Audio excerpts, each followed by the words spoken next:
Hi everyone, सो कैसे आप सब लोग। आई होप आप सब लोग एकदम बढ़िया होंगे। आज की ये वीडियो काफ़ी ज़्यादा इंपॉर्टेंट होने वाली है उन स्टूडेंट्स के लिए जो कि चाहते हैं अपना करियर लॉ वाली फील्ड में बनाना। तो यार आज इस वीडियो में बताने वाली हूँ कि आपके क्लास 12 के बाद सीयूईटी एग्ज़ाम देकर आप लोग जो है 5 साल का इंटीग्रेटेड कोर्स कर सकते हो जानी मानी यूनिवर्सिटी BHU से। तो आज हम डिस्कस करने वाले हैं कि आखिरकार मैम लॉ करने के बाद हमारे पास स्कोप क्या रहता है, लॉ करने के बाद हम करें क्या। सुनने में आता है कि आजकल लॉयर स्ट्रगल कर रहे हैं, ये कर रहे हैं, बहुत से बच्चे मुझे बोलते हैं।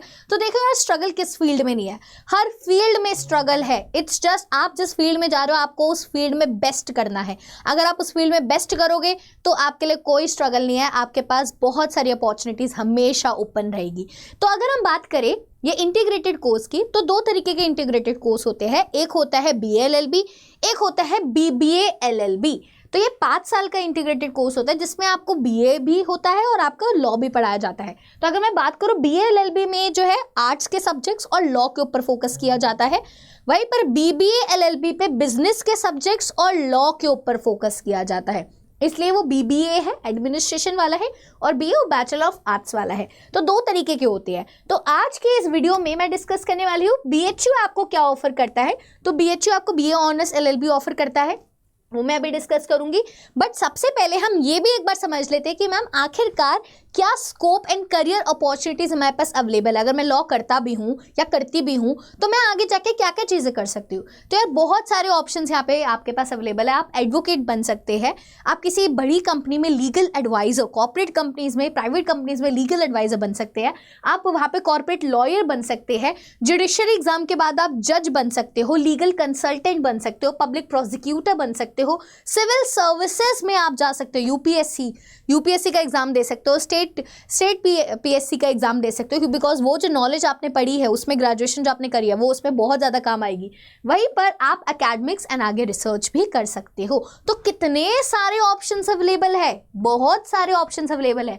एंड उसके साथ साथ यही नहीं, आप आगे जाके जो है हायर स्टडीज भी कर सकते हो। आप आगे LLM कर सकते हो, LLB के बाद मास्टर ऑफ लॉ कर सकते हो, MBA जा सकते हो। बिजनेस लॉ के लिए MBA भी अलग अलग टाइप के हो सकते हैं, बिजनेस लॉ में आप MBA कर सकते हो, वहीं पर आप PhD भी कर सकते हो लॉ में। तो देखो ऑप्शंस की तो कमी नहीं है, स्कोप की तो कोई कमी नहीं है, स्कोप ही स्कोप है, बहुत अच्छा स्कोप है। अगर आप एक अच्छी यूनिवर्सिटी से जो है यहाँ पे इंटीग्रेटेड कोर्स करते हो तो यार आपके साल भी बचते हैं, क्योंकि आपको ग्रेजुएशन वाला भी डिग्री हो जाता है, लॉ की भी डिग्री मिल जाती है। 5 साल में जो आपका ये कोर्स जो है कंप्लीट हो जाता है। वहीं पर अगर हम बात करें कि मैम अगर मैं BHU से ये BA ऑनर्स LLB करना चाहता हूँ तो मेरे लिए क्या एलिजिबिलिटी है। तो देखो आपकी एजुकेशनल क्वालिफिकेशन क्या होनी चाहिए, आपने क्लास 12th कंप्लीट की होनी चाहिए, 10+2 किया होना चाहिए, एक रिकॉग्नाइज्ड बोर्ड, रिकॉग्नाइज्ड यूनिवर्सिटी से इंडिया में या फिर अब्रॉड में। वहीं पर आपका जो ये बोर्ड है, इंस्टीट्यूशन है, वो हमारी यूनियन और स्टेट गवर्नमेंट के द्वारा या फॉरेन गवर्नमेंट के द्वारा रिकॉग्नाइज होना चाहिए। ठीक है, आपका जैसे CBSE बोर्ड हो गया, ICSE बोर्ड हो गया, सारे रिकॉग्नाइज बोर्ड है, तो आप सब लोग एलिजिबल हो।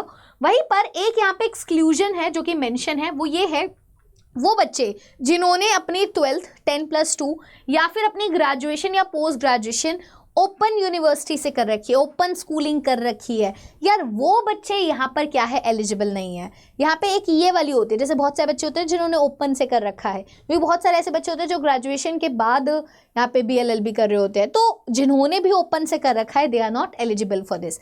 यहाँ पे मिनिमम मार्क्स भी होने चाहिए आपके जो है जो आपका बोर्ड्स के एग्जाम आपने दिए हो उनमें आपके 50% जो है क्वालिफाइंग मार्क्स होने चाहिए। OBC कैटेगरी के जो है 45% है और SC ST के 40% होने चाहिए। वहीं पर ये आपको CUET एग्जाम के थ्रू ही, क्योंकि सीट्स जो है बहुत ज़्यादा लिमिटेड है, तो अगर आपको यहाँ पे एडमिशन लेना है BHU में तो आपको CUET का एग्जाम देना पड़ेगा। और CUET के एग्जाम में आपको कौन से डोमेन यहाँ पे चूज़ करने होंगे, तो CUET एग्जाम जब आप दोगे तो आपको एक लैंग्वेज चूज़ करनी है, या तो इंग्लिश या फिर हिंदी, इन दोनों में से किसी एक लैंग्वेज में आपका CUET का एग्जाम होना चाहिए। और आपका GAT जनरल एप्टीट्यूड टेस्ट में आपके जो है अच्छे मार्क्स होने चाहिए। तो GAT में भी अच्छे मार्क्स होने चाहिए। तो यहाँ पे डोमेन नहीं मांगा गया है, यहाँ पे आपका लैंग्वेज और GAT मांगा गया है। तो यार अब आपको लग जाना है GAT की तैयारी में, बिकॉज GAT में करंट अफेयर्स, आपका GK, आपका रीजनिंग, आपकी क्वांट्स, ये सारी चीज़ें आती है, तो वो अच्छे से आपको तैयार करनी है। ठीक है, अच्छे से तैयारी करनी है, तभी तो इतनी लिमिटेड सीट्स पे आप बैठ पाओगे। और अच्छे से तैयारी करने के लिए we have 2 batches in front of you. This is Pratigya batch, this is Pratigya plus batch. Pratigya batch में आपका डोमेन, लैंग्वेज, जीएटी सारी चीज़ें कराई जा रही है। बस इसमें बुक्स नहीं है, प्रतिज्ञा प्लस में बुक्स है। बट अगर आपको ये दोनों ही मिनिमम प्राइस में चाहिए, इनमें से कोई भी मिनिमम प्राइस में चाहिए, मैक्सिमम डिस्काउंट चाहिए, तो आप आशी 40 कूपन कोड यहाँ पे लगा के इनको जो है अवेल कर सकते हो। मैं एक बार आप सभी को दिखा भी देती हूँ, बिकॉज बहुत सारे बच्चे यहाँ पे परेशान रहते हैं कि मैम हमें नहीं ढूंढना आता कि हम कैसे ढूंढें। तो यार आप सभी को अड्डा 24/7 की वेबसाइट पे जाना है। आप ऑल कोर्सेज में जाएंगे, यूजी एंड पीजी एंट्रेंस पे जाओगे, सीवीटी यूजी पे जाओगे। सीवीटी यूजी में जाने के बाद आपको सीवीटी क्रैश कोर्स दिखाई दे रहा है, क्रैश कोर्स पे जाओगे तो यहाँ पे आपको जो है दिखाई दे रहा है आर्ट्स डोमेन का यहाँ पे क्रैश कोर्स, व्यू ऑल पे आप जा सकते हो। आर्ट्स डोमेन का आपको यहाँ पे क्रैश कोर्स दिखाई दे रहा है। लैंग्वेज और जीएटी का सिर्फ चाहिए तो लैंग्वेज और जीएटी का भी है अवेलेबल, ऐसी बात नहीं है, आप ये भी ले सकते हो, आपको थोड़ा सस्ता पड़ेगा। बट मैं तो यही बोलूँगी क्योंकि आप कुछ डोमेन भी दे रहे होंगे, सिर्फ इसके साथ साथ आपने और भी ऑप्शंस रखे होंगे, तो आप डोमेन के भी एग्जाम्स दे रहे होंगे, तो बेस्ट ये पड़ जाता प्रतिज्ञा। बट फिर भी अगर मैं जीएटी वाले की बात करूँ तो आप ये वाला भी कोर्स ले सकते हो। और ये आपको कितने का पड़ेगा, यहाँ पे अगर आप कूपन कोड लगाते हो आशी 40, अगर आप यहाँ पे यूज़ करते हो आशी 40, तो आशी 40 लगाने के बाद ये आपको 2875 का पड़ रहा है। फर्दर ऐप पे लोगे तो 1% और डिस्काउंट हो जाएगा, कोड के साथ तो होगा, और 1% वहाँ पे कॉइन्स होते हैं वो भी लगा लेना, तो आपको 2770 समथिंग का कुछ जो है आपको ये पड़ जाएगा।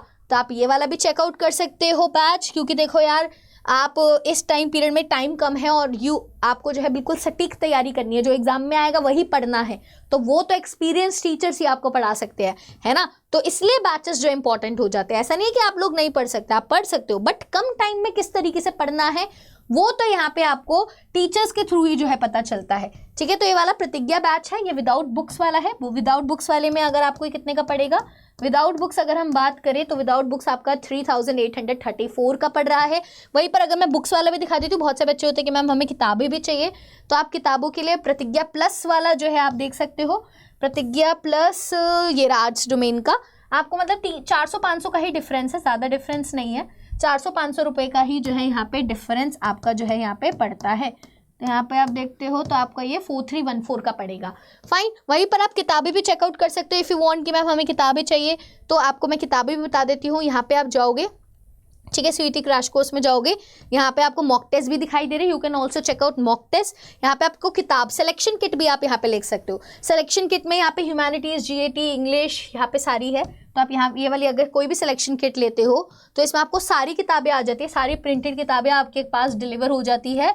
यार 1 वीक लग जाता है, 5 to 6 डेज में आपके पास आ जाती है। तो मैं तो यही बोलूँगी अभी ले लो, बिकॉज किताबों को आने में भी टाइम लगता है, कब आएंगी, कब तुम पढ़ाई करोगे। तो यहाँ पे भी आप यहाँ पे लगाते हो तो आपको ये 2099 की पड़ेगी, ठीक है। तो ये हो गई हमारी ये वीडियो। तो अगर आपको और ऐसी वीडियोस चाहिए और कौन कौन सी videos you all want, so do let me know in the comment section, because मैं आपके लिए वो वीडियोस लेकर आऊँगी। अगर आपको और BA LLB BBA LLB के बारे में और जानना है, बाकी यूनिवर्सिटीज़ के बारे में भी जानना है, सो do let me know in the comment section, मैं ज़रूर इसके बारे में वीडियो बनाऊँगी। तो आई होप आपको वीडियो अच्छी लगी होगी। तो यहाँ पर जो है मैं अपनी ID भी दे देती हूँ, अगर कोई आपको कन्फ्यूजन आता है तो मेरी ID है ashi.sharma@adda247.com। Also you all can follow me on humanities by heart, Insta पे जाके आप ह्यूमैनिटीज़ बाय हार्ट को भी फॉलो कर सकते हैं। वहाँ पे कोई कन्फ्यूजन है तो वहाँ पे भी मुझसे पूछ सकते हो। तब हम मिलने वाले हैं अपने नेक्स्ट वीडियो में। Till then all of it take care, bye bye bye everyone.